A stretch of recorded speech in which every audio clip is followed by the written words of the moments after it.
يوم يجمع الله الرسل فيقول ماذا أجبتم قالوا لا علم لنا إنك أنت علام الغيوب إذ قال الله يا عيسى ابن مريم اذكر نعمتي عليك وعلى والدتك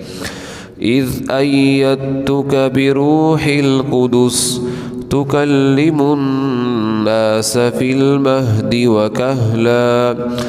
وإذ علمتك الكتاب والحكمة والتوراة والإنجيل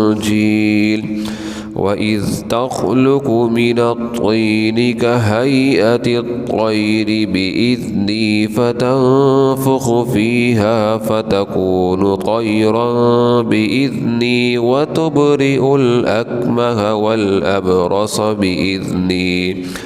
وإذ تخرج الموتى بإذني وإذ كففت بني إسرائيل عنك إذ جئتهم بالبينات فقال الذين كفروا منهم إن هذا إلا سحر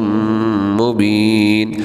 وإذ أوحيت إلى الحواريين أن آمنوا بي وبرسولي قالوا آمنا واشهد بأننا مسلمون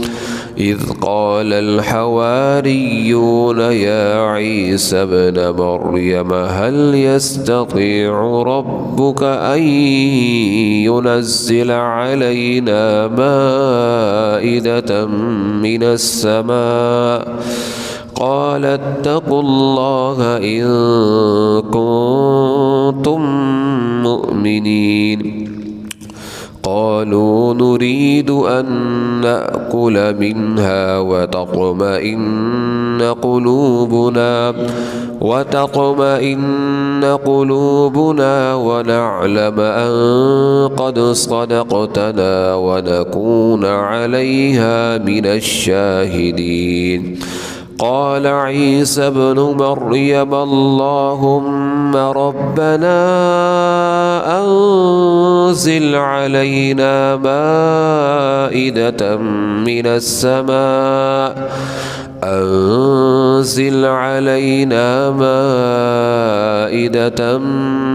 السماء تكون لنا عيدا لأولنا وآخرنا وآية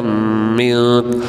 وارزقنا وأنت خير الرازقين قال الله إني منزلها عليكم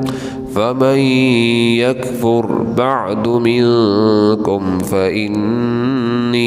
أعذبه عذابا لا أعذبه أحدا